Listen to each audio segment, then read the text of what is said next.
ना। तो हम लोग जो है पूरे इलेक्ट्रिकल पावर सिस्टम नेटवर्क में फॉल्ट करंट को कैलकुलेट करने के लिए और फॉल्ट एमवीए को कैलकुलेट करने के लिए हम लोग के लिए पास जो है सिंगल लाइन डायग्राम होना चाहिए। सिंगल लाइन डायग्राम ड्रॉ करके हम लोग उससे जो है पर यूनिट इम्पीडेंस डायग्राम निकाले, per unit impedance diagram draw करके फॉल्ट एमवीए कैलकुलेट किए, उसके बाद फॉल्ट करंट कैलकुलेट किए ना। अब हम लोग जो है बात कर रहे हैं topic current limiting reactor, this one current limiting reactor. Okay, ये है क्या? तो हम लोग जनरली देखते क्या हैं, पूरे इलेक्ट्रिकल पावर सिस्टम नेटवर्क में कहीं भी अगर शॉर्ट सर्किट हो रहा है, when A short circuit occur at A point, okay, in a large generating and transmission power system network, पूरे इलेक्ट्रिकल पावर सिस्टम नेटवर्क में कहीं भी अगर शॉर्ट सर्किट होता है, okay, like in the generating and transmission system, okay, तब उस condition में क्या होता है, very large value of short circuit current flow, बहुत ज्यादा वैल्यू का जो है शॉर्ट सर्किट करंट फ्लो करता है। अब सोचो, अगर शॉर्ट सर्किट करंट का जो है वैल्यू बहुत ज्यादा फ्लो कर रहा है, यानी कि फॉल्ट करंट का वैल्यू बहुत ज्यादा फ्लो कर रहा है, इस फॉल्ट करंट से, इस शॉर्ट सर्किट करंट से जो है डिवाइस को, जो भी इक्विपमेंट जो है जनरेटिंग सिस्टम में, ट्रांसमिशन सिस्टम में लगा हुआ है, उसको प्रोटेक्ट करना होगा, है ना, उसको प्रोटेक्ट करना होगा। Then so to protect the equipment, just add in the chat, so to protect the equipment or plants और ट्रांसमिशन लाइन और जनरेटर या अल्टरनेटर, जो भी हमारा इक्विपमेंट लगा हुआ है, ओके, उसके लिए हम लोग जो है कहीं भी, आप देखो अगर हमने सिंगल लाइन डायग्राम देखी तो सिंपल आपको दिखेगा, जनरेटर है, बस बार है, ट्रांसफार्मर है, ट्रांसमिशन लाइन है, ये सारे इक्विपमेंट को प्रोटेक्ट करने के लिए जो है हमारे पास कुछ डिवाइस होना चाहिए, जिससे जो हम लोग शॉर्ट सर्किट करंट के वैल्यू को रिड्यूस कर पाए। वैसे तो हमारे पास स्विच गियर कंपोनेंट है, सर्किट ब्रेकर का, फ्यूज है, रिले है, बट हम लोग एडिशनल एक डिवाइस यूज करते हैं सो डैट जो भी शॉर्ट सर्किट करंट का वैल्यू बहुत ज्यादा हो जा रहा है, वो शॉर्ट सर्किट करंट के वैल्यू को क्या कर सके, रिड्यूस कर सके। जितना ज्यादा शॉर्ट सर्किट करंट का वैल्यू होगा, उसके कोरस्पॉन्डिंग जो है फॉल्ट एमवीए उतना ही ज्यादा होगा, यानी कि उसके कोरस्पॉन्डिंग जो है ब्रेकिंग कैपेसिटी सर्किट ब्रेकर का उतना ही ज्यादा होगा। और जितना ज्यादा fault current, fault MVA, short circuit capacity होगा, उतना ही ज्यादा रेटिंग का जो है हम लोग को सर्किट ब्रेकर लगाना होगा, फ्यूज लगाना होगा, रिले लगाना होगा। तो अगर हम लोग बाई एनी मीन्स किसी भी तरह से अगर शॉर्ट सर्किट करंट को रिड्यूस कर ले, शॉर्ट सर्किट करंट को रिड्यूस कर ले, तो शॉर्ट सर्किट करंट घटा, फॉल्ट एमवीए घटेगा, फॉल्ट एमवीए घटा तो उसका जो प्रोटेक्शन के लिए जो इक्विपमेंट यूटिलाइज करेंगे उसका रेटिंग घटेगा, रेटिंग घटेगा तो वो क्या हो जाएगा, चीप हो जाएगा, सस्ता हो जाएगा, है ना। देन हम लोग क्या करते हैं, it is very necessary, got it, it is very necessary that the value of short circuit current is limited to a safe value. हम लोग एक सेफ वैल्यू तक लाते हैं, सेफ वैल्यू तक लिमिटिंग करते हैं, okay, by any means, by any means. और इसके लिए हम लोग क्या करते हैं, ओके, इसके लिए हम लोग क्या करते हैं, एक लार्ज कॉइल यूटिलाइज करते हैं, लार्ज कॉइल, एक लार्ज कॉइल यूटिलाइज करते हैं जिसका रिएक्टेंस का वैल्यू जो है, ओके, यानी कि उसका वेरी हाई रिएक्टेंस हो, वेरी हाई इंडक्टिव रिएक्टेंस हो, okay, as compare to its resistance. Of course coil है तो कॉइल का जो है रेसिस्टेंस का वैल्यू जो है बहुत ज्यादा होगा, सॉरी कॉइल है तो कॉइल में हम लोग जो है ऐसा कॉइल हम लोग लेंगे जिसका इंडक्टिव रिएक्टेंस का जो है वैल्यू बहुत ज्यादा हो एज कंपेयर टू रेसिस्टेंस। क्यों? क्योंकि रेसिस्टेंस अगर ज्यादा होगा तो उसके कोरस्पॉन्डिंग जो एनर्जी डिसिपेट कर जाएगा, है ना, ओके। और यहाँ पे रेसिस्टेंस हम लोग कोई भी डिवाइस जब हम लोग बनाते हैं तो हम लोग इस डिवाइस का चाहते हैं कि कम से कम रेसिस्टेंस, ओके, सो दैट कि उसके कोरस्पॉन्डिंग जो है वोल्टेज ड्रॉप कम से कम हो, ओके, एंड उसके corresponding power losses, energy loss कम से कम हो। I think all of you got it, है ना। तो हम लोग जिस कॉइल का यूज कर रहे हैं, ओके, जिस कॉइल का यूज कर रहे हैं वो कॉइल का जो है इंडक्टिव रिएक्टेंस बहुत ज्यादा हाई होना चाहिए as compare to its resistance, okay. और इसी इंडक्टिव कॉइल को हम लोग कहते हैं current limiting reactor. Current limiting reactor या सिंपली हम लोग रिएक्टर भी बोलते हैं। ओके, अब करंट लिमिटिंग रिएक्टर या सिंपली रिएक्टर बोलते हैं, इसको जिस इक्विपमेंट को प्रोटेक्ट करना है, जिस इक्विपमेंट को, सपोज जनरेटर को प्रोटेक्ट करना है, तो जनरेटर के साथ इसको सीरीज में जोड़ दो। ओके, बस बार को प्रोटेक्ट करना है तो बस बार के साथ सीरीज में जोड़ दिया। हम लोग ऐसा क्यों कर रहे हैं? हम लोग reactance, high value of reactance क्यों कंसीडर कर रहे हैं? Okay, high value of reactance consider करके हम लोग शॉर्ट सर्किट करंट को लिमिट किस तरह से कर पाएंगे? Anybody know? Anybody know about it? कि अगर हम लोग एक high value of inductive reactance को सीरीज में जोड़ दे तो शॉर्ट सर्किट करंट कैसे घटेगा? Tell me anyone. Okay, if you know then tell me anyone. No anyone? Okay, मैंने क्या कहा? सिंपल, यहाँ पे जो रिएक्टर है उस रिएक्टर को जो है हम लोग सिस्टम इक्विपमेंट के साथ सीरीज में जोड़ते हैं। तो सीरीज में जोड़ते हैं तो इसलिए हम इसको कहते हैं, इसको हम लोग दूसरा नाम देते हैं सीरीज रिएक्टर। यानी कि आप सिंपली इसको रिएक्टर भी कहीं लिखा हुआ है तब भी यही है, सीरीज रिएक्टर भी लिखा हुआ है तब भी यही है, करंट लिमिटिंग रिएक्टर लिखा हुआ तब तो यह स्पष्ट बता दिया है कि वैसा रिएक्टर, वैसा कॉइल, ओके, जिसका यूज कर रहे हैं हम लोग फॉल्ट करंट या शॉर्ट सर्किट करंट को कम करने के लिए। ओके, और हम लोग उसको कम करने के लिए यूटिलाइज कर रहे हैं, यानी कि उसको हम लोग क्या कर रहे हैं? सीरीज में ऐड कर रहे हैं। ओके, मैंने ये भी बता दिया आपको कि इस कॉइल का रेसिस्टेंस का वैल्यू क्या होना चाहिए? कम से कम होना चाहिए as compare to their inductive reactance. Okay, इस इंडक्टिव रिएक्टेंस के कॉरस्पॉन्डिंग जो है कॉइल का रेसिस्टेंस का वैल्यू कम से कम होना चाहिए, सो दैट तो उसमें जो एनर्जी वेस्टेज हो, okay, so that, very good Gulshan, so that कि उसमें जो एनर्जी वेस्टेज हो, एनर्जी जो लॉसेस हो, वो कम से कम, है ना, वो कम से कम। ओके, अभी लिखा है गुलशन ने reciprocal of fault current, very good. हम लोग यहाँ पे करंट लिमिटिंग रिएक्टर जो लगाते हैं, मैंने क्या कहा? फॉल्ट करंट को कम करने के लिए। ऑब्वियस है, फॉल्ट करंट जो होता है, okay, voltage at fault point divided by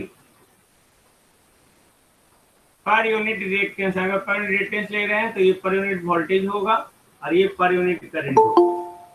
पर unit reactance up to fault point, सबको पता है ये फार्मूला? पता है ना भाई? ओके, तो यहाँ पे V per unit by X react equivalent per unit equal to ISC per unit. ISC per unit क्या होगा? ISC per unit equal to ISC का actual value short circuit current divided by base current. अब सोचो, अगर हम लोग को शॉर्ट सर्किट करंट के वैल्यू को कम करना है, इसको अगर कम करना है तो इसको कम होना होगा। अगर इसको कम करना होगा तो उसके लिए अगर हम लोग रिएक्टेंस के वैल्यू को बढ़ा दे तो हमारा शॉर्ट सर्किट करंट का वैल्यू क्या हो जाएगा? रिड्यूस कर जाएगा। Got it? यही कारण है कि हम लोग क्या करते हैं, सीरीज में एक रिएक्टेंस लगाते हैं, सीरीज में एक रिएक्टेंस लगाते हैं सो दैट कि हम लोग जो है शॉर्ट सर्किट करंट को लिमिट कर पाए। I think all of you agree with me कि करंट लिमिटिंग रिएक्टर के द्वारा जो है हम लोग शॉर्ट सर्किट करंट को क्या करते हैं? रिड्यूस करते हैं। ओके, क्योंकि यहाँ पे हम लोग रिड्यूस करने का कारण क्या है कि फॉल्ट के कॉरस्पॉन्डिंग जो शॉर्ट सर्किट करंट का वैल्यू आ रहा है वो बहुत ज्यादा आ रहा है। तो जो भी इक्विपमेंट है हमारे इलेक्ट्रिकल पावर ट्रांसमिशन लाइन में, डिस्ट्रीब्यूशन लाइन में, जनरेटिंग पॉइंट पे, ओके, वो सारे इक्विपमेंट लाइक द फीडर, बस बार, ट्रांसमिशन लाइन, जनरेटर, ये सारे को प्रोटेक्ट करने के लिए जो है उस शॉर्ट सर्किट करंट के वैल्यू को क्या करना होगा? कम करना होगा। तो कम करना होगा तो उसी को कम करने के लिए हम लोग क्या कर रहे हैं? एक रिएक्टर को सीरीज में लगा दी। आई थिंक इट्स ओके, है ना? No problem, got it? Now we see. अब हम लोग यहाँ पे बात कर रहे हैं कि हम लोग जो जनरली करंट लिमिटिंग रिएक्टर लगाते हैं, वो करंट लिमिटिंग रिएक्टर लगाते हैं ओके, वो इंस्टॉल करते हैं at the terminals of old generator. याद रखिएगा, old generator, not new alternator या न्यू जनरेटर। क्यों, ये भी बात करेंगे। ओल्ड जनरेटर ओके, जनरली में वहां लगाते हैं, फीडर पॉइंट पे लगाते हैं या बस बार में लगाते हैं। जनरली हम लोग 3 जगह हम लोग रिएक्टर लगाते हैं। ओके, और उसी तीनों के लोकेशन के कॉरेस्पॉन्डिंग हम लोग लोकेशन ऑफ रिएक्टर का बात करते हैं। तो यहाँ पे लोकेशन ऑफ रिएक्टर जो है अकॉर्डिंग टू ओल्ड जनरेटर। हम लोग ओल्ड जनरेटर क्यों बात कर रहे हैं, क्योंकि जो भी मॉडर्न अल्टरनेटर या अल्टरनेटर जो फॉर्म हो रहा है ओके, उसका रिएक्टेंस का वैल्यू इतना ज्यादा बना के रखते हैं, यानी कि वो मैन्युफैक्चर्ड ही होके आता है। ओके, मैन्युफैक्चर्ड होके ही आता है कि उसका रिएक्टेंस का वैल्यू ज्यादा से ज्यादा हो, तो डेट कि अगर उसके टर्मिनल पे किसी तरह का शॉर्ट सर्किट करंट फ्लो करे या किसी तरह का भी शॉर्ट सर्किट हो ओके, तो वो ऑटोमेटिकली खुद ही जो है उस शॉर्ट सर्किट करंट को क्या कर सके, रिड्यूस कर सके। तो आज की डेट में जितने सारे मॉडर्न अल्टरनेटर आ रहा है, सारे मॉडर्न अल्टरनेटर का जो रिएक्टेंस का वैल्यू क्या है, ओल्ड अल्टरनेटर से, ओल्ड जनरेटर से क्या है, काफी ज्यादा होता है। एक कारण है कि मॉडर्न अल्टरनेटर में जो है रिएक्टेंस का जरूरत नहीं पड़ता है, बट जो जो ओल्ड जनरेटर पहले से लगे हुए हैं, पहले से पावर प्लांट पे सिचुएटेड है, प्लेस्ड है, इन दैट केस हम लोग तो उसको हटा नहीं देंगे, क्योंकि इकोनॉमिकल लॉस होगा, बहुत ज्यादा कॉस्टली होता है। तो हम लोग क्या करते हैं, उसके साथ एक सीरीज में करंट लिमिटिंग रिएक्टर को जोड़ देते हैं। आई थिंक इट्स ओके, है ना। ना ना अगर हम लोग बात करें, नो प्रॉब्लम ना, इंट्रोडक्शन में ओके, अगर हम लोग बात करें अब कंस्ट्रक्शन के बारे में,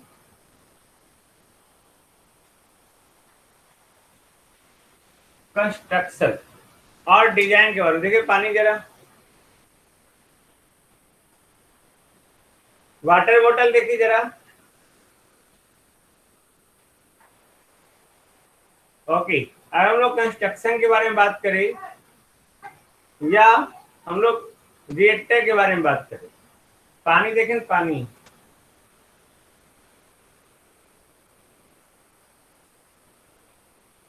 रिएक्टर के बारे में बात करें, है ना, कि उसका कंस्ट्रक्शन और डिजाइन किस तरह से करते हैं।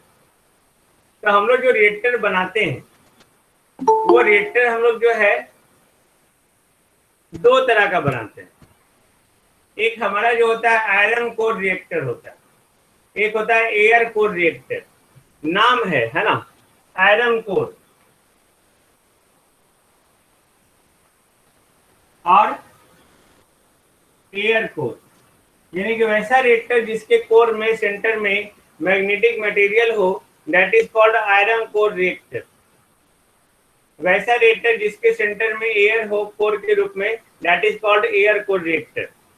ओके, नाउ हम लोग यहाँ पे रिएक्टर के बारे में क्या बात की, reactors are used to limit the short circuit current to a safe value. Safe value तक लिमिट करने के लिए हम लोग रिएक्टर का यूज करते हैं ड्यूरिंग द फॉल्ट कंडीशन। जब कभी फॉल्ट आ रहा है, तो उस कंडीशन में जो है, उस कंडीशन में फॉल्ट करंट को, शॉर्ट सर्किट करंट को लिमिट करने के लिए, सेफ वैल्यू तक लाने के लिए हम लोग क्या करते हैं, इसका इस्तेमाल करते हैं। Okay, so it should be designed, okay, it should be designed और constructed in such a way that, इसको इस तरह से डिजाइन करेंगे ओके, सो दैट कि अगर हम लोग इसको लगा रहे हैं, इंडक्टिव रिएक्टेंस को लगा रहे हैं, तो उसके चलते जो है ओके, करंट का वैल्यू, पानी देखा ना, एक बोतल मांगो। ओके, मैंने क्या बोला, इट शुड बी डिजाइंड और constructed such that the inductive reactance of A current limiting reactor should not decrease।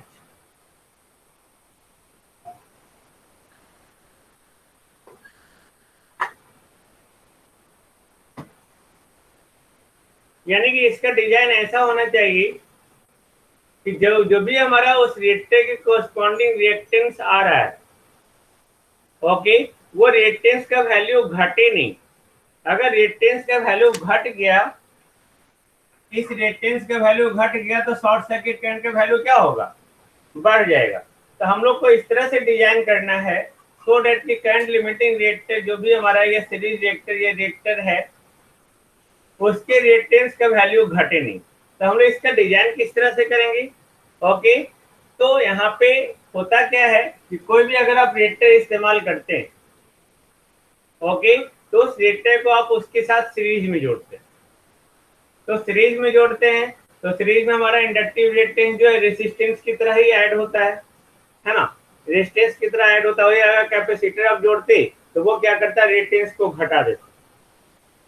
But यहाँ पे हम लोग रिएक्टर जोड़ रहे हैं, दैट इज इंडक्टिव रिएक्टेंस जोड़ रहे हैं।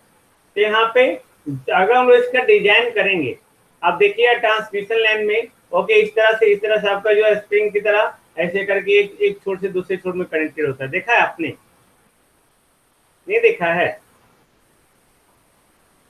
That is a feeder reactor. Got it, आपने देखा होगा। ओके, तो हम लोग इसका डिजाइन किस तरह से करेंगे? हम लोग डिजाइन इस तरह से करें सो दैट तो उसके इंडक्टिव रिएक्टेंस के वैल्यू घट ना जाए उसके डिजाइन की वजह से। हम लोग बना लिए रिएक्टर और उसका डिजाइन इस तरह से किए कि और रिएक्टेंस का वैल्यू घट गया तो करंट का वैल्यू क्या होगा, बढ़ जाएगा। तो जो भी शॉर्ट सर्किट कंडीशन में सेचुरेशन कंडीशन के बाद, यानी कि अगर वो डिवाइस इंडक्टिव रिएक्टर वो अगर सीरीज रिएक्टर सेचुरेट भी कर जाए तो सेचुरेट होने के बाद भी जो है उसके रिएक्टेंस के वैल्यू घटे नहीं। हम लोग इस तरह से डिजाइन करेंगे, ओके, क्योंकि जो भी शॉर्ट सर्किट करंट है वो थ्रू आउट द कॉइल जो है फ्लो कर रहा है, जो भी हमारा कॉइल है उसके थ्रू इस तरह से फ्लो कर रहा है ना। अब यहाँ पे जो भी हम लोग शॉर्ट सर्किट करंट बात की, हम लोग क्या बात किए, सिंपल कि अगर हम लोग इसके अंदर में जो है हम लोग मान लिए कि जो रिएक्टर फॉर्म कर रहे हैं उसके अंदर में जो है आयरन, यानी कि वो हमारा रिएक्टर जो है वो आयरन कोड रिएक्टर। ओके, अगर आयरन कोड रिएक्टर है, अब सोचो आयरन कोड रिएक्टर यानी कि ये हमारा आयरन, इसके ऊपर कॉइलिंग होगा, इसी तरह से होगा ना, टेल मी, इसी तरह से कॉइल होगा हमारा। फॉल्ट करंट कम क्यों करेंगे? करंट को हम लोग कम क्यों करते हैं सुभाष यादव? हम लोग फॉल्ट करंट अगर कम नहीं करेंगे तो करंट अगर ज्यादा रहेगा तो उस करंट के कॉरस्पॉन्डिंग क्या होगा, हीटिंग इफेक्ट आएगा, आई स्क्वायर आर इफेक्ट आएगा, उससे हीट होगा। हीट हुआ तो हमारा जो है उसमें उसके इक्विपमेंट है वो बर्न नहीं कर जाएगा भाई। इसलिए हम लोग शॉर्ट सर्किट करंट को हम लोग ये करते हैं डैमेज को कम करने के लिए। हाँ, डैमेज को कम करने के लिए, इंस्ट्रूमेंट को प्रोटेक्ट करने के लिए, ओके, उसको हम लोग सेफ वैल्यू तक लाते हैं कि उतना सेफ वैल्यू तक कोई भी हमारा डिवाइस जो होता है वो अपने रेटेड वैल्यू से थोड़ा सा ज्यादा उसके थ्रू फ्लो करता है तो वो डैमेज नहीं होता।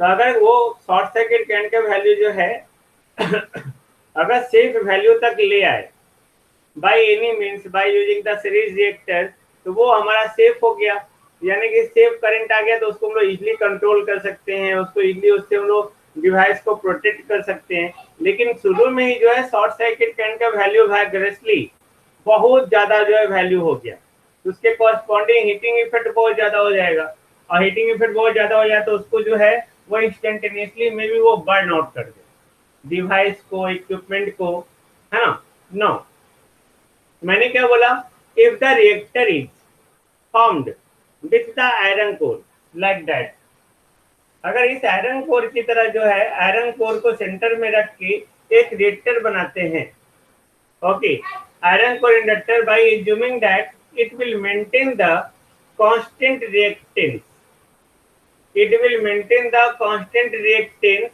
for the fault current, constant reactance यानी कि एक्स को वो कांस्टेंट करके रखे। अब देखिए यहाँ पे एक्स को कांस्टेंट रखना यानी कि 2 pi F L, L constant होना, ओके, एल कांस्टेंट होने का मतलब क्या है यहाँ पे, okay, N phi by I, phi constant होना, फ्लक्स कांस्टेंट होना, है ना। नाउ अब हम लोग यहाँ पे क्या बात कर रहे हैं, सिंपल देखिए, थोड़ा गौर करेंगे, है ना। इसको अभी हम लोग बहुत सारा पॉइंट बात करेंगे, जब टॉपिक समाप्त हो जाए, जब आपको क्वेश्चन पूछना है जो भी पूछ लेंगे। ओके, मैंने क्या बोला, simple, just listen to me carefully. हम लोग जो डिजाइन करेंगे करंट लिमिटिंग रिएक्टर का, हम लोग करंट लिमिटिंग रिएक्टर का इस तरह से डिजाइन करेंगे, इट शुड बी डिजाइंड और constructed such that the inductive reactance of a current limiting reactor should not decrease under fault or short circuit condition. Fault और शॉर्ट सर्किट कंडीशन में उसके inductive reactance के value क्या होना चाहिए, घटना नहीं चाहिए, पहला पॉइंट याद रखना। Short circuit condition after saturation, saturation के बाद नहीं घटना चाहिए। सैचुरेशन अगर हम यहाँ पे बात करें तो आपको पता होगा, ओके, यहाँ पे ये H है और ये B कर्व है, H यानी कि NI/L और B मतलब phi/A। अब कहीं भी कोई मटेरियल में कोई मैग्नेटिक मटेरियल है हमारा, अगर उसके थ्रू हम लोग करंट फ्लो करवाएंगे तो एक कंडीशन आएगा कि उसके बाद वो क्या होगा, सैचुरेट कर जाएगा। Got it, tell me, saturate कर जाएगा। सैचुरेशन कंडीशन मतलब क्या होगा, इसके बाद आप करंट बढ़ा भी रहे हैं लेकिन फ्लक्स का वैल्यू जो है for the very large increase in current. Saturation means क्या हुआ, for the very large increase in current there will be very small increment in the flux. Saturation मतलब ये नहीं होता है कि करंट का वैल्यू बढ़ा रहा है और वो फ्लक्स बढ़ेगा ही, ये असंभव है, कुछ ना कुछ तो बढ़ेगा ही। ओके, जिसे हमारा कैपेसिटी है 4 रोटी खाने का, पेट भर गया, फिर भी ऐसा थोड़ी कि काजू का दाना, अनार का दाना या कुछ अच्छा चीज, गुपचुप, चॉकलेट नहीं खा सकते, हम लोग खा सकते हैं कैपेसिटी बढ़ा के। उसी तरह हर मॉलिक्यूल्स का, हर मटेरियल की कैपेसिटी होती है, ओके, कि अपने थ्रू इतना ही मैग्नेटिक फ्लक्स पास कर सकता है। लेकिन अगर उसके बावजूद भी आप करंट को बढ़ा रहे हैं, करंट को बढ़ा रहे यानी कि एज को बढ़ा रहे हैं, तो उसके कॉरेस्पॉन्डिंग जो है मैग्नेटिक फ्लक्स का वैल्यू जो है बहुत कम अमाउंट में इंक्रीज होगा। ओके, बहुत कम अमाउंट में यहाँ जाके इंक्रीज हो रहा है। सोचो, इतना अमाउंट में ये यहाँ तक बढ़ गया और इतना अमाउंट में ये मात्र इतना अमाउंट में बढ़ गया। This is the saturation point, इसी को हम लोग सैचुरेशन कर रहे हैं। ओके, इसी को सैचुरेशन कर रहे हैं। आप सोचो, ये हम लोग यहाँ से यहाँ तक एनर्जी दिए, तब तो चलो ये लिनियरली बढ़ा, फिर हाइपरबोलिकली बढ़ गया, लेकिन अब ये एनर्जी दिए, ये एनर्जी कहाँ गया, ये एनर्जी कहाँ गया, यहाँ तो फ्लक्स कांस्टेंट हो गया, तो ये एनर्जी कहाँ गया, वही हीट एनर्जी में बदल जाता है और इंसुलेशन, लेमिनेशन डैमेज कर देता है और वहां पे बाइंडिंग को बर्न कर देगा, है ना। तो हम लोग यहाँ पे क्या बात कर रहे थे कि आफ्टर सैचुरेशन जो है इंडक्टिव रिएक्टेंस का वैल्यू घटना नहीं चाहिए। ओके, जस्ट सी, हम लोग देखेंगे अभी तुरंत। ओके, नाउ अब यहाँ पे जो शॉर्ट सर्किट करंट है वो कॉइल के थ्रू फ्लो कर रहा है, और if the reactor is formed with an iron core inductor, by assuming that it will maintain the constant reactance for the fault current, यानी कि फॉल्ट करंट के लिए कांस्टेंट रिएक्टेंस को मेंटेन करता है कौन, आयरन कोर रिएक्टर। ओके, तो इसके लिए हमारे पास क्या है, it requires large cross sectional area, it requires large cross sectional area, ध्यान से देखेंगे, large cross sectional area of the core having constant permeability, permeability constant हो, constant permeability। ओके, तो हम लोग लार्ज क्रॉस सेक्शनल एरिया क्यों ले रहे हैं, एनीबॉडी टेल मी, हम लोग लार्ज क्रॉस सेक्शनल एरिया क्यों ले रहे हैं,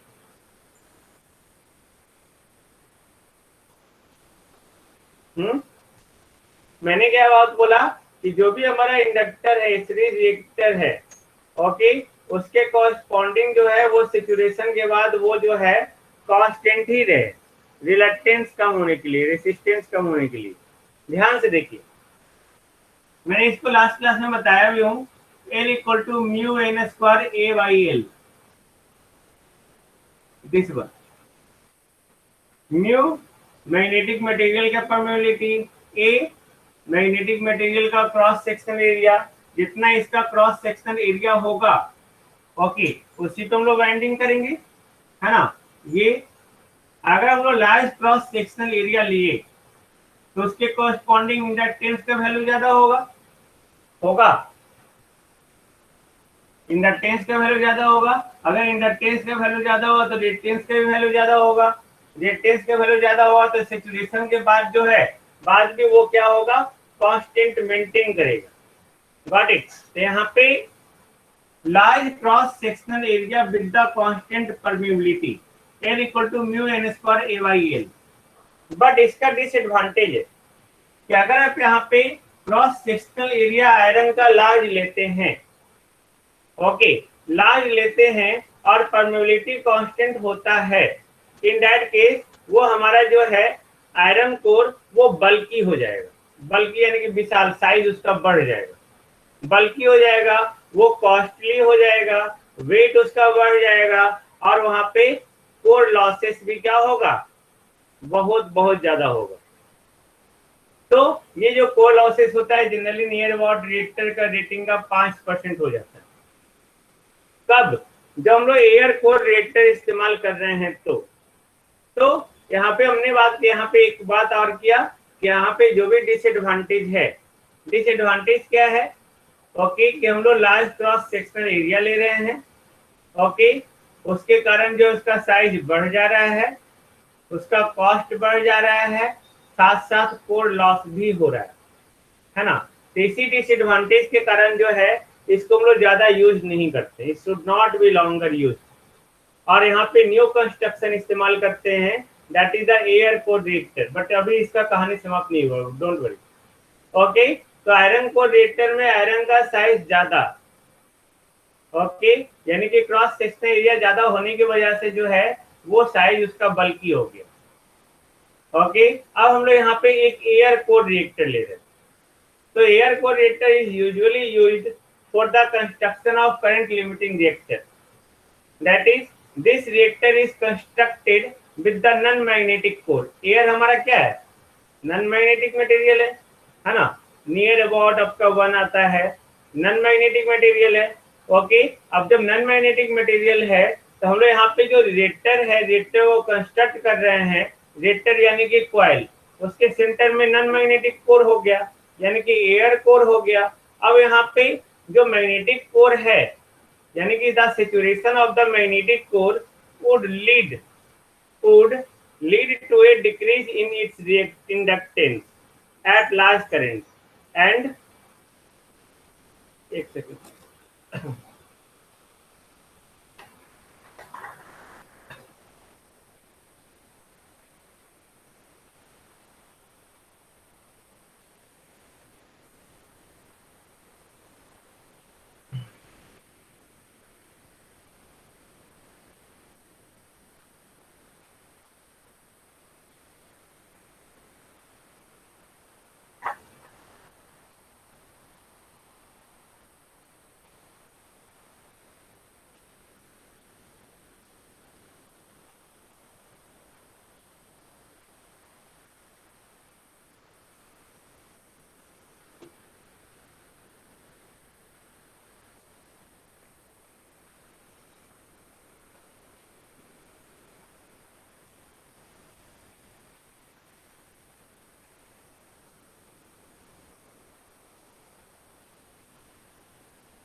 ओके, तो मैं क्या बात कर रहा था, 3 number of turns and increase L, air reluctance is more than iron core.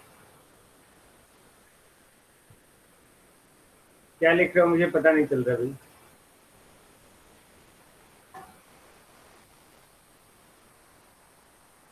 कोई नहीं, मैं यहाँ पे समझा रहा था कि अगर हमारा जो है आयरन कोर रिएक्टर है ना, आयरन कोर रिएक्टर में ये सर्टेन वैल्यू पे जाके सेचुरेट कर गया, बट अगर नॉन मैग्नेटिक मटेरियल है ये तो लिनियरली इंक्रीज करेगा। Got it? ये लिनियरली इंक्रीज करेगा, जैसे जैसे करंट आप बढ़ा रहे हैं वैसे वैसे जो है आपका करंट बढ़ा रहे हैं, यानी कि एच बढ़ा रहे हैं, वैसे वैसे मैग्नेटिक फ्लक्स डेंसिटी का भी वैल्यू यानी कि फाई का भी वैल्यू बढ़े, यानी कि ये कभी सेचुरेट नहीं कर रहा है। ओके, ये कभी सेचुरेट नहीं कर रहा है। तो हम लोग यहाँ पे जो है हम लोग जिस करंट लिमिटिंग रिएक्टर के यहाँ पे इस्तेमाल करते हैं वो है एयर कोर रिएक्टर। हम लोग जिस करंट लिमिटिंग रिएक्टर के यहाँ पे इस्तेमाल कर रहे हैं, ओके, उसका इंडक्टिव रिएक्टेंस भी ज्यादा है। Okay, for the given value of current, जिस करंट लिमिटिंग रिएक्टर के इस्तेमाल कर रहे हैं हम लोग, ओके, उसमें उसके कॉरेस्पॉन्डिंग जो है वो सिचुएशन के बाद उसका वैल्यू घट भी नहीं रहा है। Okay, but in the case of iron core reactor, iron core reactor आप देख रहे हैं जिस तेजी से ये यहाँ से यहाँ तक इंक्रीज किया उसके प्रोपोर्शनली जो है ये यहाँ से यहाँ इंक्रीज नहीं कर रहा है। Okay, then this is the disadvantages, यानी कि आफ्टर सेचुरेशन जो है इसका इंडक्टेंस का वैल्यू घट जाएगा, जो हम लोग नहीं चाहते, है ना। यहाँ इंडक्टेंस का वैल्यू घटने का मतलब क्या है कि अगर इंडक्टेंस का वैल्यू घट गया तो उसके कॉरेस्पॉन्डिंग रिएक्टेंस का वैल्यू घट जाएगा। रिएक्टेंस का वैल्यू अगर घट गया तो उसके कॉरेस्पॉन्डिंग जो है अगर ये घट गया तो ये करंट का वैल्यू बढ़ जाएगा, ये बढ़ा तो ये बढ़ जाएगा, ये बढ़ा तो ये बढ़ जाएगा। तो हम लोग रिएक्टर को यहाँ भी इस्तेमाल कर रहे हैं जिस पर्पज से वो पर्पज ही पूरा नहीं होगा। तो यही कारण है कि हम लोग एयर कोर रिएक्टर का इस्तेमाल जो है आयरन कोर रिएक्टर की जगह पे करते हैं। ओके, नाउ यहाँ पे हम लोग जो है ये सब आप आगे देख सकते हैं। आपने लिखा है कुछ thin number of turns, thin number of turns cross sectional area घटाना। ओके, बट हमने यहाँ पे थिन वगैरह यहाँ कुछ नहीं, आप नंबर ऑफ टर्न्स बढ़ा सकते हैं। Okay, thin number of turns लेने का मतलब कि इंडक्टेंस घटा देना। आप अगर थिन लेंगे यानी कि एरिया कम लेंगे, गुलशन आपने लिखा है एरिया अगर आप कम लेंगे तो एरिया कम लेने का मतलब इंडक्टेंस का वैल्यू घट जाएगा, इंडक्टेंस घट जाए तो रिएक्टेंस घट जाएगा, रिएक्टेंस घट जाए तो आपका शॉर्ट सर्किट करंट का वैल्यू बढ़ जाएगा। ओके, हम लोग ऐसा नहीं चाहेंगे। यही कहने के हम लोग जो है ठीक थिन नंबर ऑफ टर्न्स नहीं होता ना, ठीक है, लेस नंबर ऑफ टर्न्स आप बोल सकते हैं या मोर नंबर ऑफ टर्न्स बोल सकते हैं। Okay, more number of turns और उससे हम लोग एल का वैल्यू बढ़ा सकते हैं। ठीक है, I think no problem now. अब इसके कॉरेस्पॉन्डिंग जो है एयर कोर रिएक्टर में भी हमारा लॉसेस कम होता है। कारण क्या है कि एयर कोर रिएक्टर में जो है कोई किसी तरह का मैग्नेटिक मटेरियल नहीं है। जब कोई मैग्नेटिक मटेरियल नहीं है तो उसमें किसी तरह का लॉसेस नहीं होगा। कौन सा लॉसेस? कोर लॉसेस नहीं होगा। Then as compare to magnetic material, okay, air core reactor में जो है वहां पे लॉसेस कम से कम होगा। नाउ अब हम लोग बात करें usages of current limiting reactor. What are the usages? हम लोग करंट लिमिटिंग रिएक्टर का यूज कहाँ कहाँ कर रहे हैं? ओके, तो हम लोग करंट लिमिटिंग रिएक्टर का यूज जो है बहुत सारे फंक्शन में करते हैं। पहला, जब कभी फॉल्ट हुआ, याद रखेंगे एग्जाम में पूछेगा what are the uses of current limiting reactor, question ही है, क्वेश्चन ही आता है what is current limiting reactor and discuss its uses. Okay, तो अगर कहीं फॉल्ट हुआ ड्यूरिंग द फॉल्ट कंडीशन, इसका फंक्शन क्या है? It limits the short circuit current to a safe value. Safe value तक शॉर्ट सर्किट करंट को limit करता है। ओके, सो ये क्या करता है, जो भी इक्विपमेंट कनेक्टेड है, चाहे जनरेटर हो, फीडर हो, ट्रांसमिशन लाइन हो, उसको ये क्या करता है? प्रोटेक्ट करता है। I think all of you agree, है ना। नेक्स्ट पॉइंट, नेक्स्ट पॉइंट जो है, रिएक्टर जो है also tends to localize the effect of fault by limiting the amount of power or current which can flow towards the fault point from the healthy part of the system, and hence it avoid the spreading of fault। कहने का sense क्या है कि अगर कहीं भी अगर reactor इस्तेमाल करते हैं तो वो क्या करता है, उस फॉल्ट को वहीं पे लोकलाइज कर देता है। उसको बढ़ने नहीं देता है, जिसको भी हम आगे जाके देखेंगे अभी, है ना, जो हम लोग टाइप्स ऑफ रिएक्टर पढ़ेंगे तो। यानी कि अगर मान लेते हैं जैसे हमारा यहाँ रिएक्टर है, 3 जनरेटर है हमारा, तीनों के साथ रिएक्टर हम लोग इस्तेमाल कर रहे हैं। अब ये बस बार, ये फीडर लाइन है, दिस वन, है ना, ये फीडर लाइन है। तब होगा क्या, अब होगा क्या कि ये जो रिएक्टर्स है, ये रिएक्टर्स इस फॉल्ट को लोकेलाइज कर देगा। ओके, इस फॉल्ट को लोकेलाइज कर देगा। ये रिएक्टर जो है इस फॉल्ट को फैलने नहीं देगा, ये स्प्रेड नहीं करने देगा, उसी लोकल एरिया में उसको बांध के रखेगा। यानी कि यहाँ पे जो भी आपका पावर फ्लो कर रहा है या करंट फ्लो कर रहा है टुवर्ड्स द फॉल्ट, ओके, वो उसको क्या करेगा, रिस्ट्रिक्ट कर देगा। यहाँ पे इसके थ्रू पावर को ये ड्रॉ करेगा, इधर से भी ड्रॉ करेगा, इधर से भी ड्रॉ करेगा, इधर से भी ड्रॉ करेगा। ओके, तो ये इसके थ्रू पावर को ड्रॉ करेगा। तो ये रिएक्टर क्या कर रहा है, करंट के वैल्यू को सेफ वैल्यू की ओर ले जा रहा है, सेफ वैल्यू की ओर ले जा रहा है, यानी कि शॉर्ट सर्किट करंट को क्या कर रहा है, लिमिट कर रहा है, लिमिट कर रहा है। तो वो वहीं पे लोकलाइज हो गया, उसको अब बढ़ने नहीं देगा, है ना, ये स्प्रेड नहीं करने देगा, यानी कि बढ़ने नहीं देगा, यानी कि ये जो है हेल्दी पाथ की ओर नहीं जाएगा, क्योंकि हम लोग लिमिटिंग रिएक्टर के द्वारा उस करंट के फ्लो को हम लोग लिमिट कर दिए। करंट के फ्लो को लिमिट करने का मतलब क्या है कि करंट के मैग्नीट्यूड को लिमिट कर दी, पावर को लिमिट कर दी। तो ये फॉल्ट को स्प्रेड करने नहीं देता, फैलने नहीं देता। लेकिन अगर वो फैल गया तो एक एक करके सारे इक्विपमेंट को वो डैमेज कर सकते हैं। ओके, अभी लोग टाइप्स ऑफ रिएक्टर में इसको स्टडी करेंगे, don't worry. Now third point हमारा क्या है कि अगर हम लोग कहीं भी रिएक्टर इस्तेमाल कर रहे हैं, then it increases the chance of continuity of supply. Of course अगर आप रिएक्टर इस्तेमाल करते हैं तो शॉर्ट सर्किट करंट का वैल्यू वो क्या कर रहा है, सेफ वैल्यू तक ला रहा है। जब सेफ वैल्यू तक ला रहा है तो सारे इक्विपमेंट जो है वो फुल्ली प्रोटेक्ट है। जो फुल्ली प्रोटेक्ट है तो ये क्या कर रहा है, कंटिन्यूटी ऑफ पावर सप्लाई के चांसेस को इंक्रीज कर रहा है, बढ़ा रहा है ना, क्योंकि अगर फॉल्ट हो रहा है तो फॉल्ट करंट का वैल्यू भी घट जा रहा है इस रिएक्टर के कारण। तो अगर ये रिएक्टर नहीं रहता तो इस फॉल्ट के कारण कोई ना कोई इक्विपमेंट डैमेज होता, कोई इक्विपमेंट डैमेज होता तो वो क्या करता, पावर सप्लाई के कंटिन्यूटी को रोक देता, है ना। देन हम लोग बोल सकते हैं the use of reactor increases the chances of इंश्योरिटी ऑफ पावर सप्लाई। क्लियर है? नेक्स्ट, ओके, क्योंकि हम लोग रिएक्टर का इस्तेमाल करते हैं फॉल्ट करंट को लिमिट करने के लिए। ओके, तो ये रिएक्टर जो है कोई भी ऑपरेटर्स, कोई भी इक्विपमेंट को ओवरहीट होने से बचाता है। ऑफ कोर्स ये रिएक्टर जो है क्या कर रहा है, शॉर्ट सर्किट करंट की वैल्यू को लिमिट कर रहा है। लिमिट करना मतलब उसको घटाना। ओके, उसको घटाना, तो घटा रहा है तो उसके कॉरस्पॉन्डिंग जो है हीटिंग इफेक्ट जो है वो भी कम होगा ना। तो हीटिंग इफेक्ट हमारा कम होगा, यानी कि अगर रिएक्टर नहीं रहता तो हीटिंग इफेक्ट ज्यादा होता है, हीटिंग इफेक्ट ज्यादा होता है तो इक्विपमेंट जो है उसको हम लोग सही से प्रोटेक्ट नहीं कर पाते। आई थिंक इट्स ओके नाउ। जैसे ही शॉर्ट सर्किट हुआ तो शॉर्ट सर्किट के कारण जो भी वोल्टेज का डिस्टरबेंस होता है, ओके, जैसे ही शॉर्ट सर्किट हुआ, ओके, तो उसके चलते वोल्टेज डिस्टर्ब हो जाता है। जैसे मान लेते हैं ये 2 लाइन है हमारा, शॉर्ट सर्किट हो गया, है ना।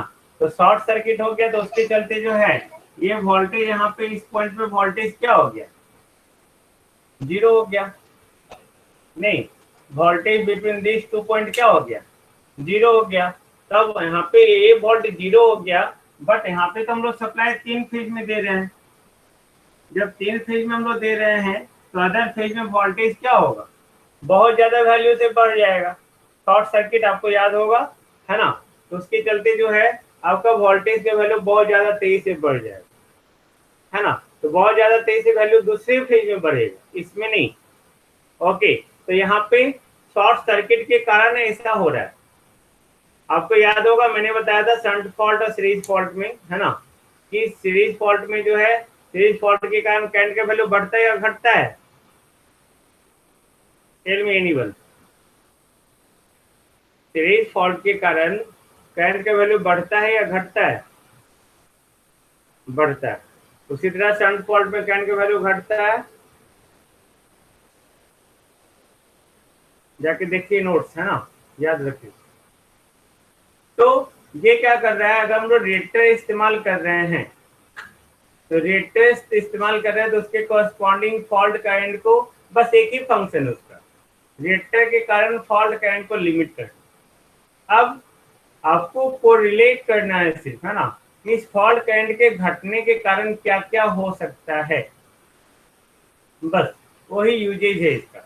ये फॉल्ट करंट अगर घटा तो शॉर्ट सर्किट के कारण जो वोल्टेज डिस्टर्ब हो गया, है ना, ये देखो वोल्टेज तीनों फेज में डिस्टर्ब हो गया, तो वो डिस्टर्बेंस को ये क्या करेगा, रिड्यूस करेगा, क्योंकि रेटर के कारण जो है शॉर्ट सर्किट करंट का वैल्यू ही ज्यादा नहीं बढ़ रहा है।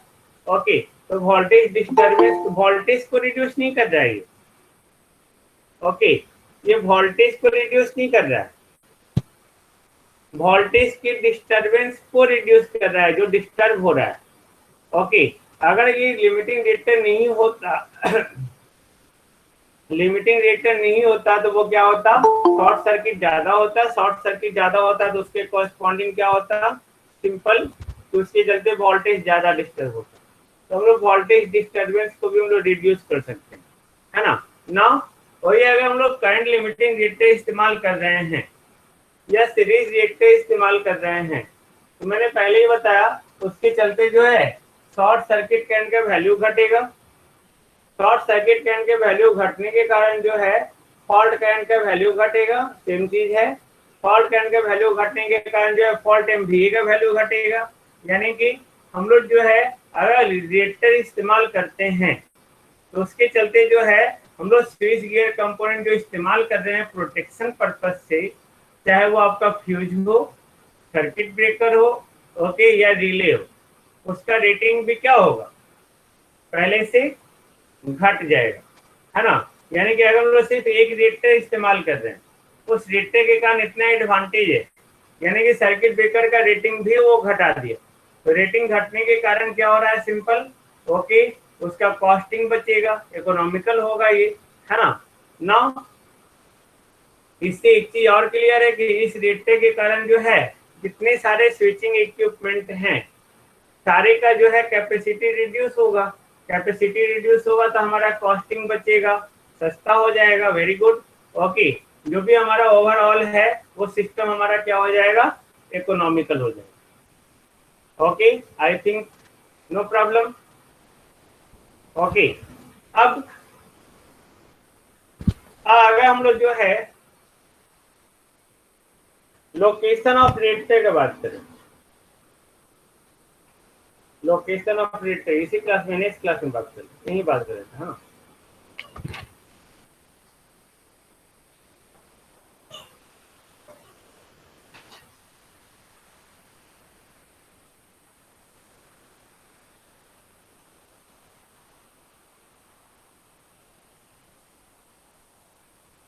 हम लोग लोकेशन ऑफ रेटर बात करते हैं, तो हमारा जो इलेक्ट्रिकल पावर सिस्टम नेटवर्क है वो आपस में क्या है, इंटरकनेक्टेड है।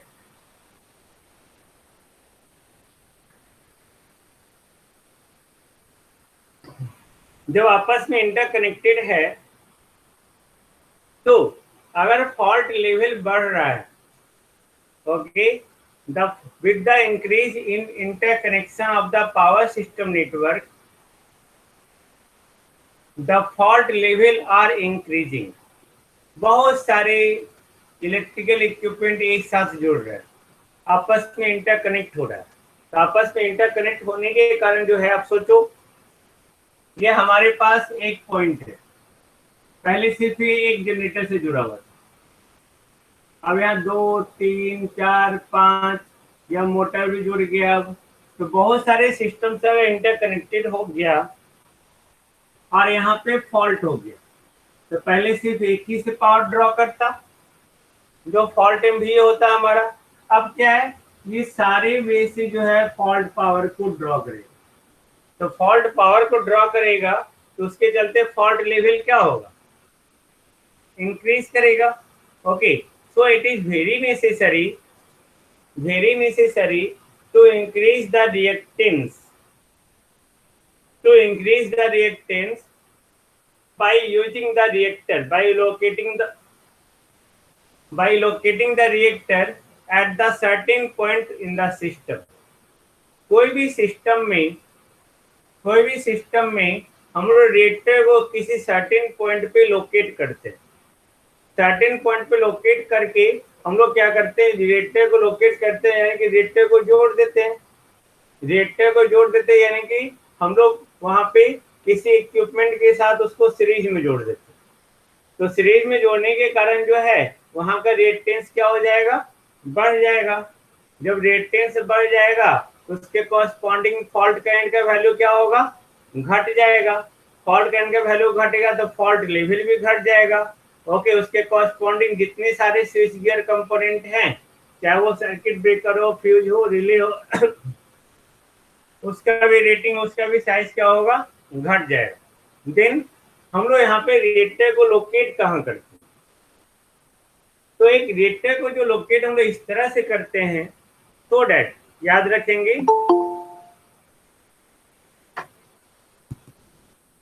रखेंगे कि reactor is located in such a way that, पहला point, there should be no any voltage drop. वहां पे वोल्टेज ड्रॉप किसी तरह का नहीं होना चाहिए, या अगर हो भी तो negligible amount of voltage drop होना चाहिए under normal condition of operation. यानी कि ऐसा नहीं कि आपने क्या किया, रिएक्टर को सीरीज में जोड़ दिया शॉर्ट सर्किट करंट की वैल्यू को लिमिट में रखने के लिए या सेफ वैल्यू में रखने के लिए, लेकिन उसी रिएक्टर के कारण जो है वोल्टेज में ड्रॉप हो गया। तो ये ऐसा नहीं होना चाहिए, गॉट इट।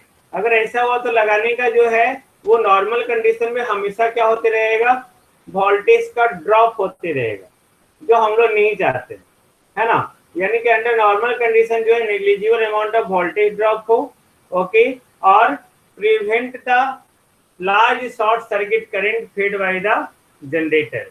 यानी कि जनरेटर के द्वारा जो भी शॉर्ट सर्किट करंट दिया गया है उसकी वैल्यू को क्या करे, लिमिट भी करे, उसकी वैल्यू को लिमिट भी करे, और साथ साथ जो है कोई भी वोल्टेज ड्रॉप ना हो। क्लियर है ना।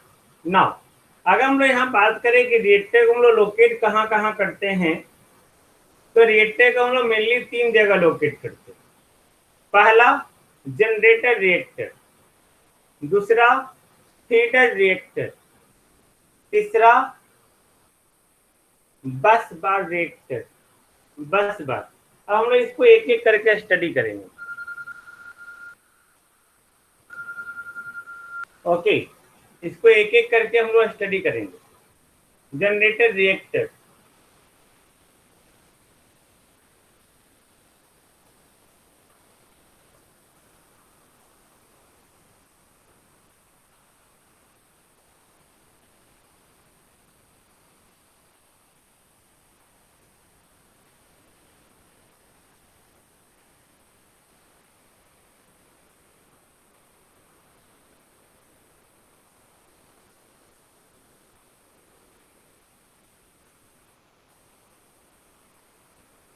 दिस वन,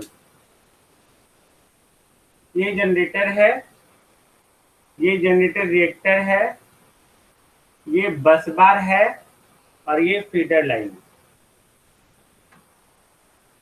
ओके, अब हम लोग यहाँ पे जनरेटर रिएक्टर एक तो इस्तेमाल मैंने पहले ही बोला कि मॉडर्न अल्टरनेटर में नहीं करते, क्योंकि मॉडर्न अल्टरनेटर जो ऑलरेडी कंस्ट्रक्ट होता है, डिजाइन होता है हाई रिएक्टेंस के साथ। तो इस मेथड में हम लोग यहाँ पे जनरेटर रिएक्टर में जो इस्तेमाल कर रहे हैं that is possible only with the old generator. हाँ, कहीं कहीं एक्सेप्शन केस है कि अगर बहुत ज्यादा शॉर्ट सर्किट करंट वहाँ पे फ्लो होने लगे तो हम लोग वहाँ पे अल्टरनेटर के साथ जो है एक सीरीज में रिएक्टर जोड़ सकते हैं, but generally it should not be. Now हमने इस मेथड में जो बात की है, एक रिएक्टर को जो है हर एक जनरेटर के साथ सीरीज में जोड़ते हैं। आप देख रहे हैं यहाँ 3 जनरेटर मैंने दिखाया है, 3 जनरेटर सिस्टम बस बार से, कॉमन बस बार से जुड़ा हुआ है। ओके, यहाँ आप देख रहे हैं तीनों जो जनरेटर है वो एक कॉमन बस बार से जुड़ा हुआ है ना, कॉमन बस बार से जुड़ा हुआ है। ये तीनों जनरेटर के साथ रिएक्टर जुड़ा हुआ है। तो यहाँ पे मैंने पहले बोला कि the reactance of the modern alternator have the sufficient value, have the sufficient value to protect themselves against the three phase short circuit current। अगर कहीं भी 3 फेज शॉर्ट सर्किट हो रहा है उसके टर्मिनल पे या किसी तरह का फॉल्ट हो रहा है तो मॉडर्न अल्टरनेटर खुद में रिस्पॉन्सिबल है। ओके, वो सफिशियंट है उसको प्रोटेक्ट करने के लिए। किससे? अल्टरनेटर को प्रोटेक्ट करने के लिए किससे? हाई शॉर्ट सर्किट करंट से। एक कारण है कि मॉडर्न अल्टरनेटर में जो है हम लोग सेपरेट रिएक्टर को इस्तेमाल नहीं करते to limit the short circuit current, but there may be old alternator, वहां ओल्ड अल्टरनेटर अभी भी है।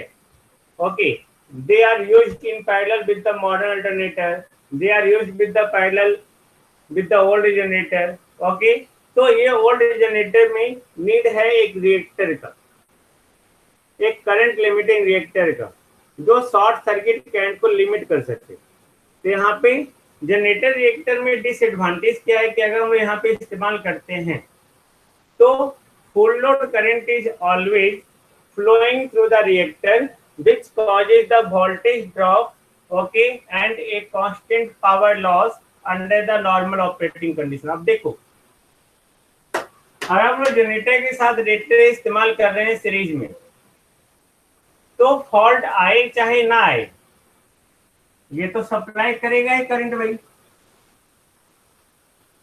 नहीं, अंडर नॉर्मल कंडीशन करंट तो सप्लाई करेगा ही करेगा। जब under normal condition current supply करेगा तो उसके कॉरस्पॉन्डिंग जो है इस रिएक्टर के कॉरस्पॉन्डिंग वोल्टेज ड्रॉप तो होगा ही होगा। ओके, क्योंकि वो जनरेटर के साथ सीरीज में जुड़ा हुआ है। Got it? तो वहां पे जो है हमेशा वोल्टेज ड्रॉप होगा और उसके साथ हमेशा जो है पावर लॉस भी होगा under normal condition. I think it's okay, है ना। यही कारण है कि हम लोग जनरेटर रिएक्टर को जो है हम लोग फीडर रिएक्टर से रिप्लेस करते हैं। Okay, feeder reactor, all of you got it? Just write in the chat.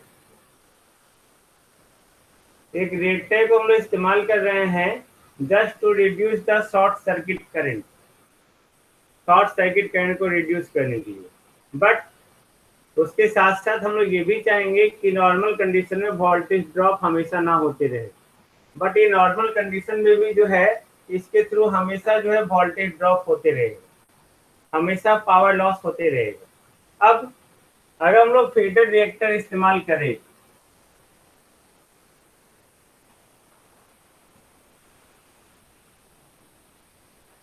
ये है फीडर रिएक्टर, फीडर रिएक्टर यानी कि एक ऐसा रिएक्टर जो फीडर के साथ सीरीज में जुड़ा हुआ है ना, फीडर के साथ सीरीज में जुड़ा हुआ है, that is called feeder reactor. Now मैंने क्या कहा? इन the case of fault on any one feeder, कोई भी एक फीडर में फॉल्ट आ गया, सपोज इस फीडर में फॉल्ट आ गया,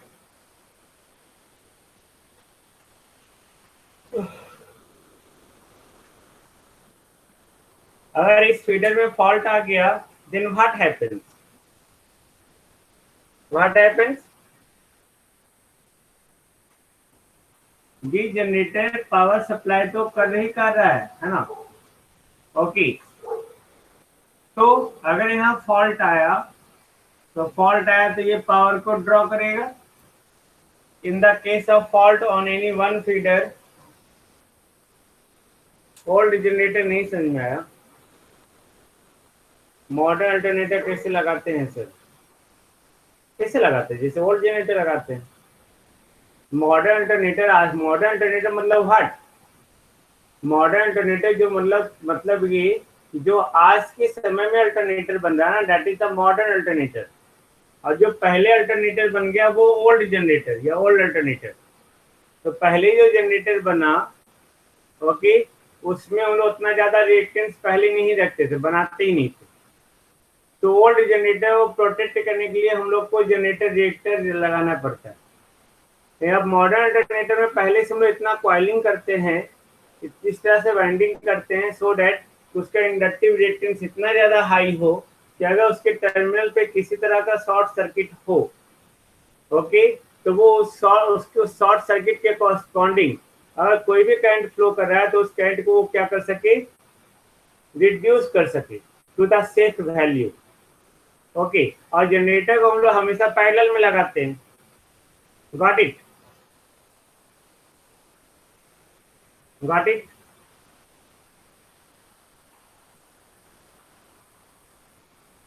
हाँ, याद रखते हैं। देखिए ध्यान से पहले मेरी बात, यहाँ पे अगर कोई फॉल्ट आ गया, ये फॉल्ट आ गया, अभी जनरेटर पे हमारा रिएक्टर लगा हुआ था, अगर जनरेटर पे रिएक्टर लगा हुआ है तो जिस बस बार के साथ आप जो है पैरेलल में सारे अल्टरनेटर को जोड़े हुए हैं, तो यहाँ पे सबसे पहले तो तीनों में सेम टाइप का रिएक्टर होना चाहिए, सेम कप टाइप का रिएक्टर। अदरवाइज ये वोल्टेज अगर 11 के भी जनरेट कर रहा है, ये भी 11 के भी जनरेट कर रहा है, ये भी 11 के भी जनरेट कर रहा है, और इस रेटिंग के कॉरस्पॉन्डिंग जो है वोल्टेज ड्रॉप तीनों में डिफरेंट डिफरेंट हो गया। तो वोल्टेज ड्रॉप डिफरेंट हो गया, इस पॉइंट पे जो वोल्टेज होगा वो क्या मिलेगा, सेम मिलेगा या डिफरेंट मिलेगा? Tell me. इस पॉइंट पे जो वोल्टेज है वो सेम मिलेगा या डिफरेंट? डिफरेंट मिलेगा, ऑब्वियस है डिफरेंट मिलेगा। अगर डिफरेंट मिलेगा तो बस बार जो रूल है हमारा कि बस बार हैव द कांस्टेंट वोल्टेज, हम लोग जानते हैं कि एक ही नोड का जो है डिफरेंट वोल्टेज नहीं हो सकता, डिफरेंट पोटेंशियल नहीं हो सकता। बस बार को ट्रीट करते हैं एक नोड की तरह, जब एक नोड की तरह ट्रीट करते हैं तो यहाँ पे डिफरेंट वोल्टेज आने का मतलब क्या है कि वहां पे शॉर्ट सर्किट हो जाना। Got it? और साथ साथ नॉर्मल कंडीशन में भी यहाँ पे वोल्टेज को अगर हम लोग तीनों सेम रेटेड लगा भी दिए, तब भी जो बस बार का वोल्टेज है वो जनरेटर के वोल्टेज से क्या होगा, रिड्यूस कर जाएगा। ओके, क्यों? क्योंकि हम वोल्टेज ड्रॉप हो रहा है। बट अगर हम लोग फीडर में रिएक्टर लगाएं, यानी कि फीडर के साथ सीरीज में जोड़े हैं, ओके, तो वोल्टेज ड्रॉप तो यहाँ हो रहा है, यहाँ हो रहा है ना वोल्टेज ड्रॉप, ओके, लेकिन बस बार का वोल्टेज तो कांस्टेंट रह गया, सेम सेम। ओके, नेग्लिजिबल थोड़ी ना होता है राहुल, नेग्लिजिबल नहीं है। ओके, आर का वैल्यू जो है उसके इंडक्टिव रिएक्टेंस के कंपेयर में कम है, नेग्लिजिबल थोड़ी है। रेसिस्टेंस, कोई ऐसा कंडक्टर नहीं है जिसका रेसिस्टेंस नेग्लिजिबल होगा।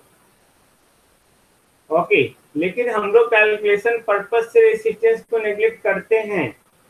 बट यहाँ पे हम लोग जो रेटेड जब लगाते हैं तो नॉर्मल कंडीशन में तो हमेशा ड्रॉप होते रहेगा ना, कुछ ना कुछ तो कम से कम रेसिस्टेंस होगा ही होगा।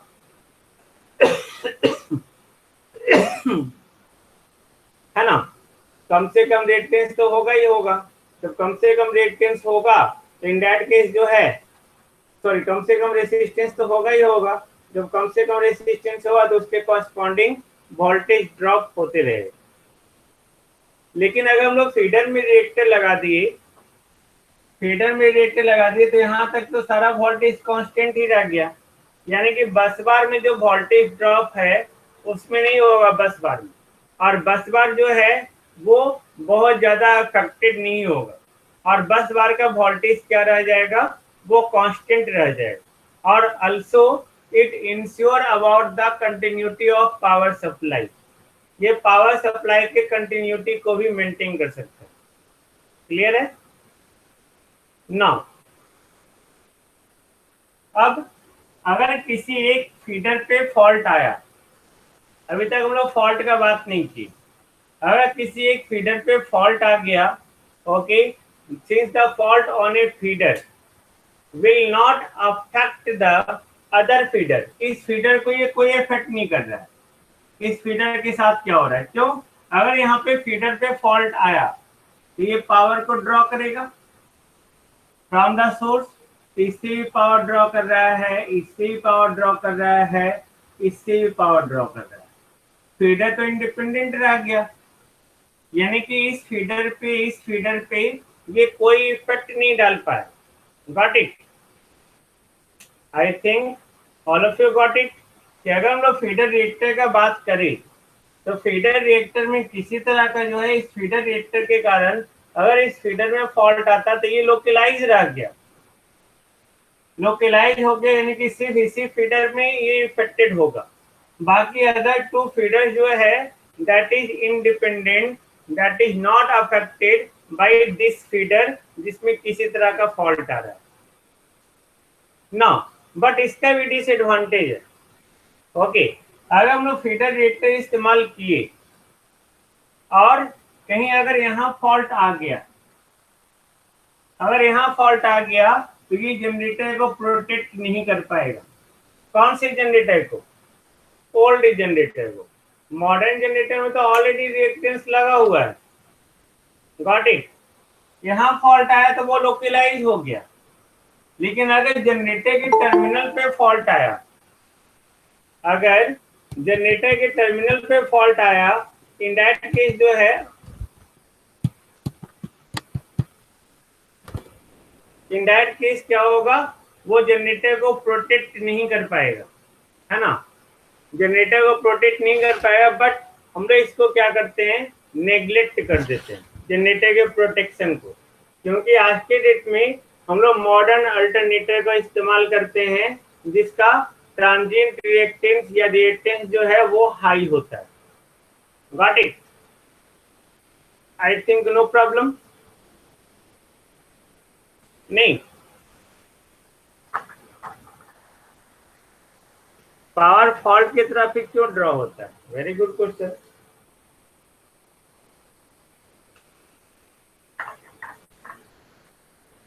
बताओ, पहले पावर फ्लो करता है कि पहले करंट फ्लो करता है?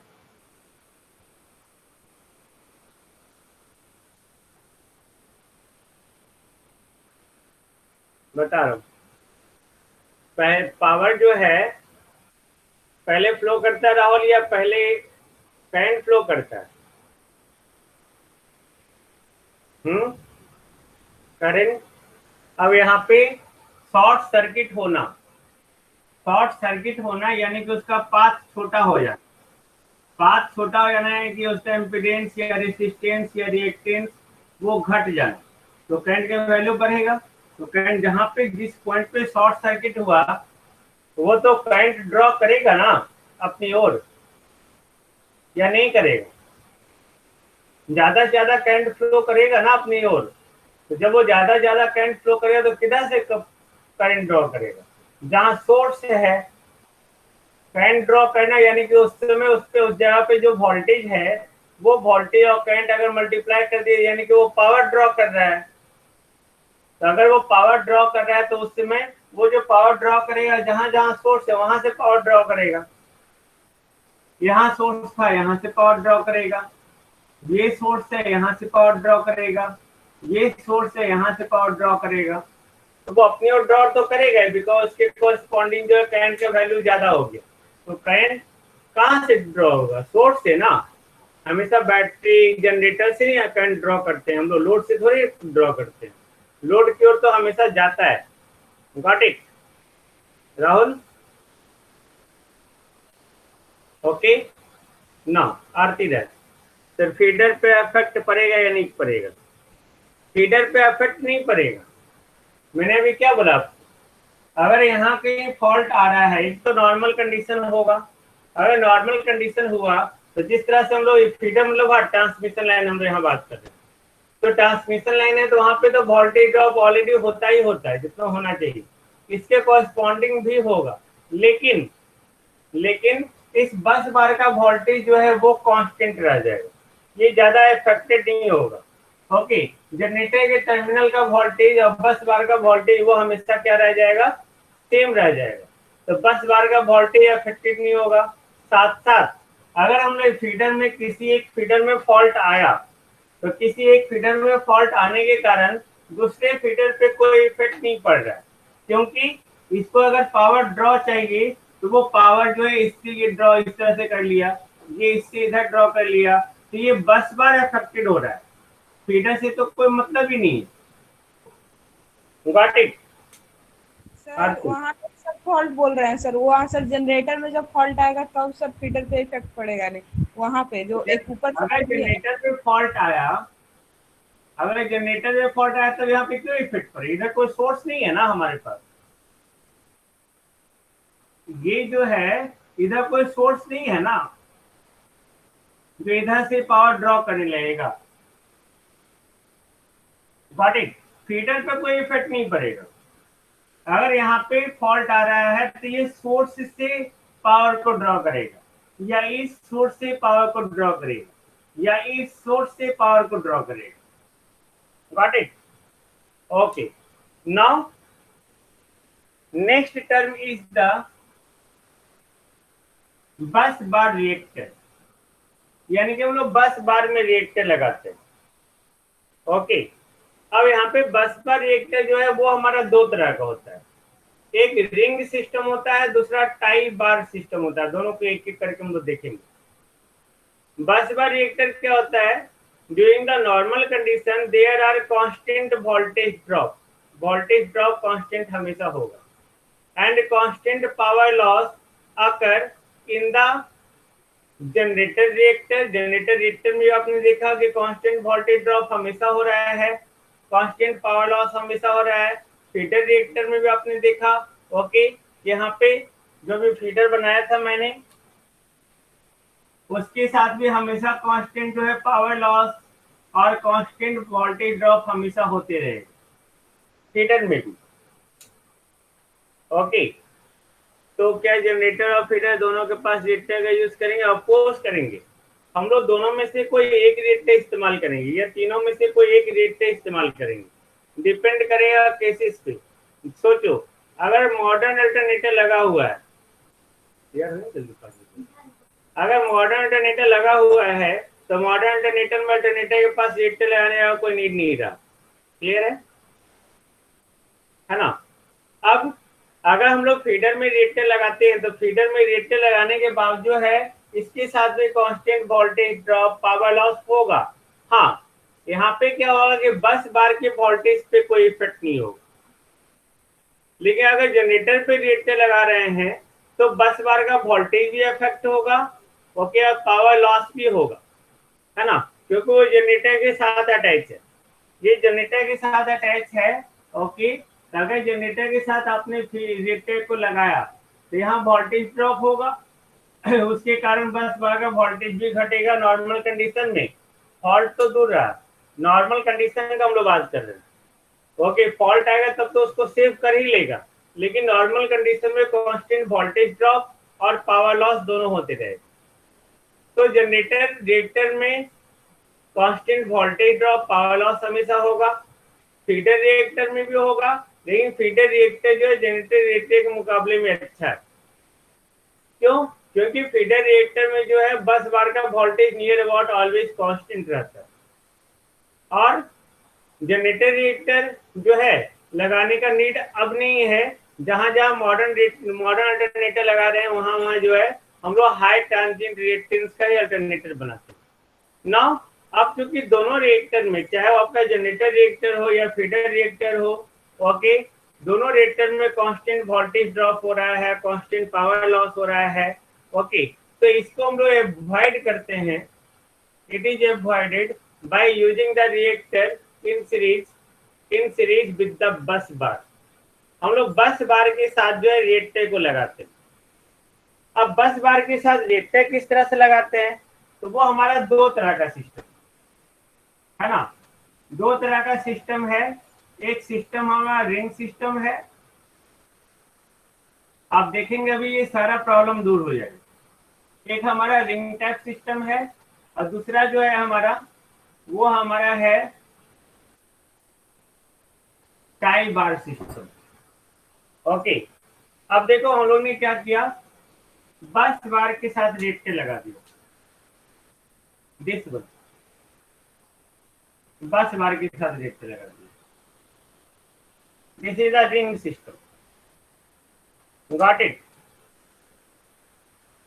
This is the ring system.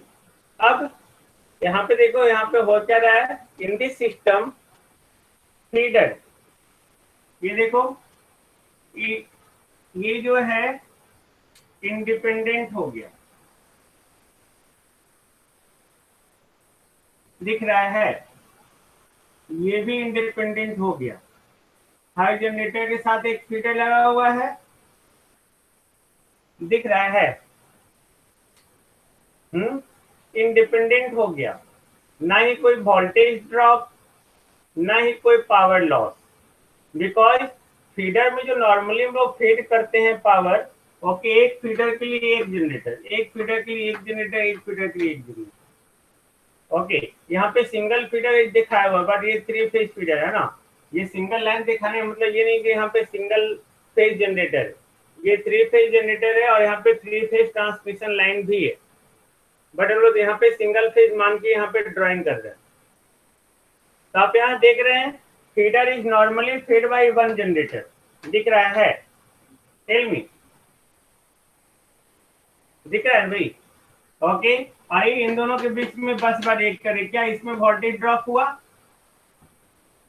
Voltage drop हुआ? नो। पावर लॉस हुआ? No, but very small amount of power loss होगा। कहाँ लॉस होगा? इस बस बार में। ऑफ कोर्स ये बस बार में भी तो हमारा करंट फ्लो करता ही है ना, एनी हाउ, यहाँ पावर लॉस हो रहा है, यहाँ पावर लॉस हो रहा है, लेकिन वोल्टेज का ड्रॉप नहीं हो रहा है। ओके, वोल्टेज ड्रॉप नहीं हो रहा है। अगर वोल्टेज ड्रॉप हो भी रहा है, ओके, तो इसकी और इसके बीच में हो रहा है, गॉट इट? ये जो वोल्टेज 11 केवी अगर ये जनरेट किया तो 11 केवी पे ही ट्रांसमिशन लाइन में, फीडर लाइन में पावर सप्लाई कर दिया, गॉट इट? ये भी 11 केवी अगर जनरेट किया तो 11 केवी पे ही ये पावर सप्लाई कर दिया, ये भी पावर सप्लाई कर दिया, और ये बस बार में थोड़ा सा negligible amount of voltage drop होगा, नेग्लिजिबल अमाउंट ऑफ जो है आपका पावर लॉस होगा। एक कारण है कि हम लोग जनरेटर रिएक्टर या बस जनरेटर रिएक्टर फीडर रिएक्टर के अलावा जो है हम लोग रिंग बस बार रिएक्टर इस्तेमाल करते हैं, ring system bus bar reactor. I think it's okay. अब सपोज करो, है ना, सपोज करो in the case of fault on any one feeder, अब यहाँ पे कहीं एक फीडर पे फॉल्ट आ गया, ओके, देखो कितना अच्छा एडवांटेज है इसका, किसी एक फीडर पे फॉल्ट आ गया, तो फॉल्ट आ गया तो इस फॉल्ट के लिए पावर सिर्फ ये ड्रॉ कर रहा, इधर से भी आएगा, है ना, बट इधर से अगर आएगा, ओके, अगर इधर से आया, माँ से बात कर लीजिए, अगर इधर से आया, इन दैट केस जो है ये करंट लिमिटिंग रिएक्टर इसको क्या करेगा, ये जो सीरीज रिएक्टर है उस फॉल्ट करंट को क्या करेगा, सेफ वैल्यू तक लाके लिमिट कर देगा, है ना, लेस कर देगा, रिड्यूस कर देगा, सेफ वैल्यू पे लाके आपका लिमिट कर देगा, just because of presence of बस बार रिएक्टर। अगर यहाँ भी फॉल्ट आया सपोज, तो ये दोनों रिएक्टर जो है इधर से अगर पावर ड्रॉ होगा या इधर से पावर ड्रॉ होगा, तो पावर ड्रॉप किसके कॉरेस्पॉन्डिंग होगा, करंट के कॉरेस्पॉन्डिंग। मां से बात कर लीजिए, हाँ, ओके, यहाँ जो है आपका अगर इस पे फॉल्ट हुआ तो इधर से ही पावर ड्रॉ होगा, पावर ड्रॉ होने मतलब ये करंट के कॉरेस्पॉन्डिंग पावर है ना, ओके, लेकिन ये रिएक्टर और ये रिएक्टर, ये दोनों रिएक्टर जो ये क्या करेगा, उस करंट को सर्टेन वैल्यू से रिड्यूस कर देगा, कहां तक, उसके सेफ वैल्यू तक, है ना, then bus bar reactor is more effective, got it? I think it's okay. अगर यहाँ पे ओके, यहाँ पे मैंने देखा बस बार रिएक्टर, अब सोचिए इससे भी अच्छा सिस्टम हमारा जो है वो टाई बार सिस्टम है। देखिए ध्यान, ये हमारा जनरेटर है ना, ये जनरेटर है, ये हम लोग रिएक्टर लगाते हैं। ओके,